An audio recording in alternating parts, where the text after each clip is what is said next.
కావాల్సిన పదార్థాలు పెసరపప్పు, ఇగో చూడండి నేను అరకప్పు తీసుకున్నా, ఈ కప్పు తీసుకున్నాను బియ్యం నానబెట్టుకోవాల్సిన అవసరం లేదు, మనం కడిగి వేసుకోవటం డైరెక్ట్గా.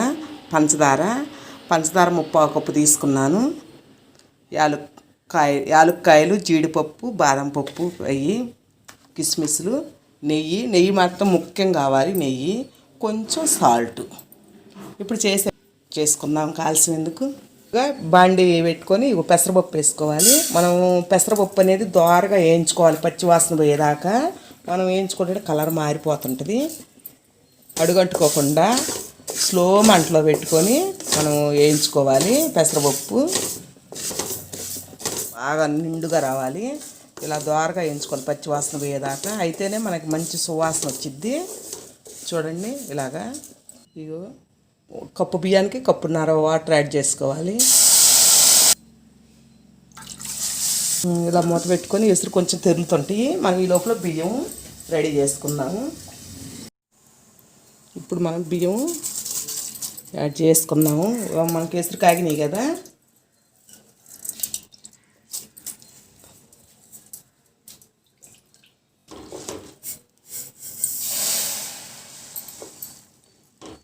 ఇప్పుడు ఇంకా పెసరపప్పు యాడ్ చేస్తే ఇప్పుడు మనకి ఎందుకంటే హైలో పెట్టుకొని మనము బియ్యం ఉడికించుకోవాలి, సిమ్లో మాత్రం పెట్టి ఉడికించుకోకూడదు, మెత్తగా కాకూడదు.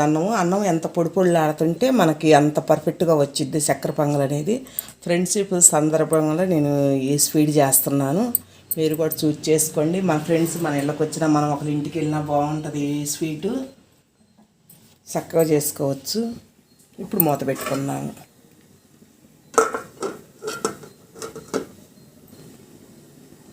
చూడండి అన్నం చూడు ఎంత పర్ఫెక్ట్గా వచ్చింది. ఇలా ఇత్తులుగానే ఉండాలి అన్నం అనేది, మనకి మెత్తగా ఉడకకూడదు. మెత్తగా ఉడికితే మనకు చక్కెర పొంగల్ అనేది పర్ఫెక్ట్గా రాదు.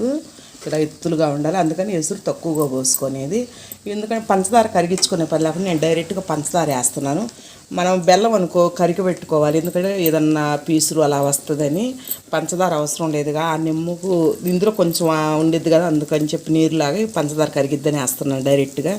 చూడండి ఫ్రెండ్స్, మీరు కూడా చూసి ఇలా వేసుకోండి, త్వరగా అయిపోయిద్ది మనకి ఇట్లా చేసుకుంటే. ఒక్కసారి కలుపుకున్నాము, మనం కలుపుకుంటానే ఉండాలి.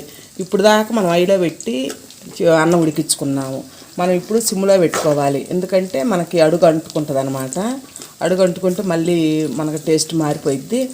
చూడు మళ్ళీ ఇలా జారుగా మనం కొంచెం నెయ్యి వేసుకోవాలి. ఇప్పుడు మనకి ఏంటంటే చక్కెర పొంగలి అంటే నెయ్యి ఉండాల్సింది, నెయ్యి, ఎండు కొబ్బరి అవి ఉంటేనే మనకి చాలా రుచిగా ఉంటుంది. చూడండి అలా లూజ్ వచ్చేసింది, ఇప్పుడు పంచదార కరిగిపోయింది అన్నమాట. చూడండి ఇప్పుడు ఒక స్పూన్ వేసుకున్నాము, తర్వాత ఇప్పుడు ఒకసారి కలుపుకున్నాము. ఇప్పుడు ఎందుకంటే మనం పంచదార నెయ్యి వేసి మనకు అన్నముకి ఈ తీపు నెయ్యి ఉంటే అడుగంటుకోకుండా ఉండిద్ది, మెతుకు తగలకుండా ఉండిద్ది అన్నమాట.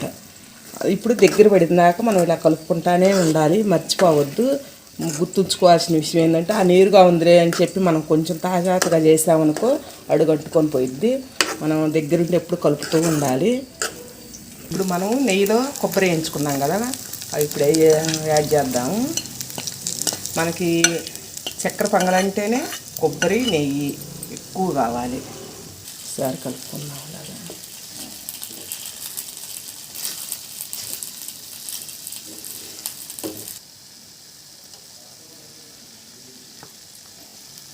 ఇప్పుడు ఇక మనము కిస్మిస్లు, జీడిపప్పు అవి వేసి మళ్ళీ ఒకసారి కలుపుకున్నాము, కలవాలి కదా. వేయించుకొని పెట్టుకున్నాను ముందే, మళ్ళీ వేయించలేదు ఏంటి అని మళ్ళీ మీకు డౌట్ వచ్చాను ఫ్రెండ్స్. మీరు చూడండి లాస్ట్ దాకా చూడండి మా వీడియో, మీకు నచ్చిందని నేను అనుకుంటున్నా ఫ్రెండ్స్. మీకు కనుక నచ్చితే లైక్ చేయండి, కామెంట్ పెట్టండి, షేర్ చేసుకోండి. మర్చిపోవద్దు, ఏదైనా ముందుగా మా నోటిఫికేషన్ మీకు రావాలి అని అంటే రెడ్ బటన్ ప్రెస్ చేయండి. ఇంకా పోద్దు ఫ్రెండ్స్, మీరు మటుకు మీ అనేది చూస్తుంటే మీ ఎంకరేజ్ ఉంటే నేను మంచి మంచి వీడియోలు చేసి చూపిస్తుంటాను.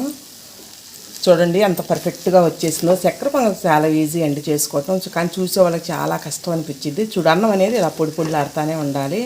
ఇప్పుడు కొద్దిసేపు ఒక 2 నిమిషాలు ఆగుదాము, మూత పెట్టుకొని తీసేద్దాము. అయిపోయింది.